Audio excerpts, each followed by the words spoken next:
Здравствуйте, мои дорогие девочки и мальчики! Приветствую всех на канале Айрони. Сразу хочу извиниться за то, что не по моей вине я не отвечаю на некоторые комментарии. К сожалению, мне приходят комментарии, я их вижу в оповещениях, я их даже не могу прочитать, они длинные до конца. Очень хорошие слова, очень приятные, и там задаются вопросы по теме сухого голодания. Но, к сожалению, что-то сейчас тестирует YouTube, у меня пропадают лайки, у меня пропадают комментарии, поэтому, если вас какой-то вопрос интересует, и вы не можете получить ответ на него, пишите, пожалуйста, еще раз. Я не знаю, я не могу ответить. То есть ваши комментарии я вижу короткое время в сообщениях, в оповещениях, но они не появляются под видео. Поэтому, если кого-то это затронуло, имейте в виду, что я с удовольствием бы ответила, но не могу. Все, продолжаем. Значит, сегодня я хочу как раз-таки пройтись по этим вопросам, которые вы задаете, которые я видела. Значит, сделала себе пометки, как всегда, чтобы быстро пройти по всем темам. Заварите себе кофеек, чаек, если вы, конечно, сегодня не на пищевой паузе, и послушайте внимательно, потому что эти вопросы возникают время от времени, несмотря на то, что я вроде бы, в принципе, в видео довольно подробно рассказала о многом, но, видимо, что-то вот остается непонятным. Поэтому, значит, я пройдусь по всем вопросам. Так как у меня все меняется, я практику продолжаю, и я рассказываю заодно и про свои изменения. Зачем современному человеку вообще нужно голодать? Или нужна вот эта пищевая пауза? Голодание в данном случае не совсем подходит, потому что у нас полный холодильник, мы как бы не голодаем. Это не вынужденная у нас ситуация, а это наш выбор. Поэтому у нас это пищевая пауза. Потому что, в принципе, у нас есть возможность питаться хорошими продуктами, полезными. Холодильник у нас полон и фруктами, и овощами, то есть можно перейти на полезное питание. Но учитывая то, что мы дышим не совсем чистым воздухом, в городе живем, едим готовые продукты довольно часто, или, например, фрукты, не биофрукты, которые выросли у вас в саду, а с удобрениями или даже ГМО, пичкаем себя таблетками, алкоголем, довольно, это я образно говорю, не все, конечно, пичкаем. Жирное едим белый хлеб, некоторые любят Макдональдс, например, да, не думаю, правда, что эти люди, которые любят Макдональдс, будут делать пищевую паузу, но тем не менее, в этом сухом голоде вот эта вся гадость от этих продуктов в организме сжигается. Почему именно 36 часов, задается вопрос, а не 24, например, и не длительное голодание? Длительное голодание сразу нельзя делать, потому что наш организм уже довольно-таки отравлен. И если вы начнете сразу, броситесь 3-7 дней делать голодание, у вас будет очень сильная интоксикация, и это, в общем, чревато. Сначала надо почиститься какое-то время. Теоретически, вот я, например, уже после 10 месяцев еженедельного сухого голодания я могу уже перейти на 3-дневное или 7-дневное голодание. Но пока такого желания у меня не возникает, и я продолжаю 36-часовые паузы. Вот это голодание, начиная от 3 дней, лучше всего проводить в условиях полного покоя. И вот я, например, пока что себе не представляю, как это сделать. Это надо нам с мужем куда-то уехать в лес подальше. Это кричит птичка, поэтому не обращайте внимания. Она всегда мне подпевает, когда я разговариваю здесь. Для тех, кто начинает практиковать, вот эти 36 часов – это наиболее оптимальное время, чтобы и легко провести ее, и успеть очистить свой организм. Вы как бы и выдержать сможете довольно легко в первый раз, и у вас уже будут хорошие результаты, и вы их увидите сразу. Потому что именно 36 часов, это получается, это ночь, день целый и еще одна ночь. И за это время ваш организм успевает полностью перезагрузиться. Вы можете, конечно, сделать на первый раз и 24 часа, например, да, в понедельник, ну, образно говоря, да, в понедельник вы не едите тяжелую пищу, не пьете алкоголь, едите салаты, соки, там, растительная пища, борщ, ну, что-то такое, да, легкое, травяные чаи, вечером в 5 часов войти в голод и на следующий день в 5 выйти из него. Но все равно правильно выходить на легкой пище, потом у вас идет как бы ночь, сон, и это тоже хорошо влияет на то, что вы легко выходите как бы из этих 24 часов голодания. Или можно это делать с утра, например, позавтракали, в следующий раз вы едите, на следующий день завтракаете, и вот вам и сутки. Но я за 36-часовое голодание, потому что 24, на мой личный взгляд, это маловато. Вот когда мы делаем пищевую паузу, инсулин у нас снижается. Что он делает? Что делает инсулин? Он позволяет нашему организму использовать глюкозу для получения энергии. Спешу. Не люблю длинные видео вам делать. Инсулин балансирует уровень глюкозы в крови. Если глюкозы в крови слишком много, то инсулин дает сигнал организму, что надо сохранить в печени и жировой ткани вот эти излишки ее. Пока уровень глюкозы в крови не снизится, эти излишки глюкозы из печени не уйдут. Когда мы не едим, уровень сахара в крови, конечно же, снижается. И чтобы обеспечить непрерывный обмен веществ, для энергии используется глюкоза из крови и печени. И уже через 12 часов организм начнет сжигать жиры, потому что ему уже недостаточно этой глюкозы. Жиры, которые накоплены в разных частях тела, а это, естественно, потеря веса. После прекращения подачи пищи организм переходит на внутренний режим энергоснабжения. И первым делом, что он использует самые ненужные частицы, шлаки, мертвые клетки, которые в нас есть. В этот момент очищения люди могут испытывать неприятные ощущения. Это чистится ваш организм. И многие в этот момент, к сожалению, прерывают голодание. Хотя люди, которым медики уже ничем не могут помочь, на это голодание идут и вылечиваются. Именно на сухом голодании чаще всего. Если вы с четким намерением очищения входите в голодание, оно будет очень эффективное, 100% эффективное. Если вам оно, вот это вот все не нужно, и вы просто хотите быстро похудеть, то вы обязательно рано или поздно сорветесь с него, потому что у вас цель не та. Мало того, регулярное голодание, что я делаю сейчас, каждую неделю в один и тот же день, оно приводит к тому, что вы долгосрочно избавляетесь от лишних килограммов.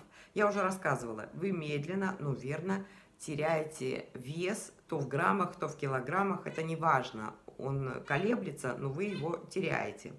Периодически вес может останавливаться и снова дальше начинаете его терять. Вы пищевыми паузами разгоняете обмен веществ, и калории, которые дальше будут потребляться уже после пищевой паузы, будут сжигаться более эффективно и быстро. И вы будете получать из пищи больше энергии, чем раньше.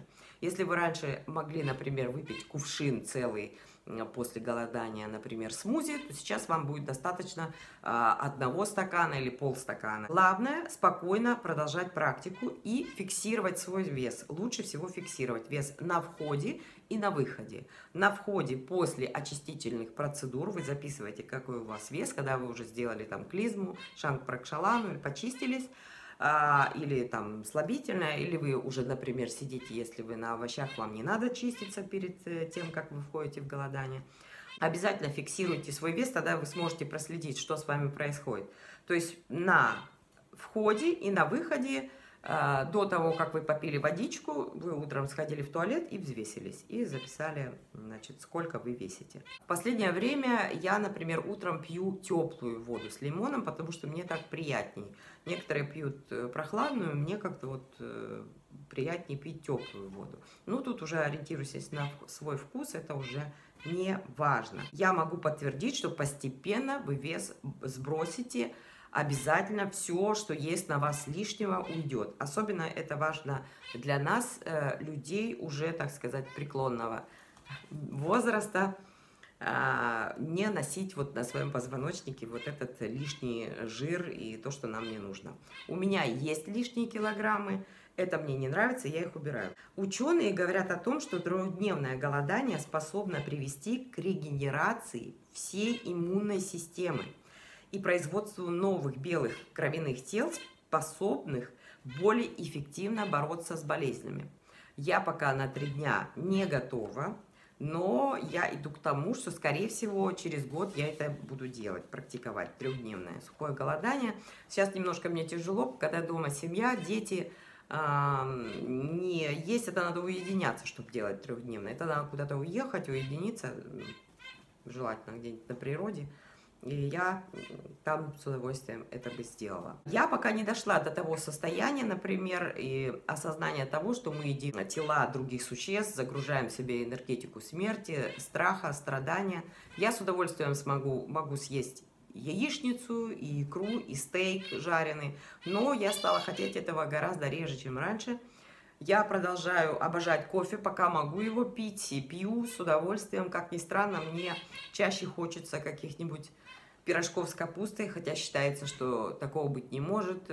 Ну, не должно, во всяком случае. Я очищаюсь как бы каждую неделю, и уже мучного не должна хотеть, но я хочу пока что. И я не буду убирать из рациона что-то, которое считается неполезным. Я думаю, что раз мне хочется его, значит, мне это нужно, и я по чуть-чуть буду есть все, что мне хочется. Это мой видеодневник, я фиксирую изменения моих предпочтениях, чтобы я потом могла посмотреть и знать, что мне хотелось, например, месяц назад. Может, я через месяц вообще перейду на сплошные фрукты. Я не уверена в этом, но мало ли.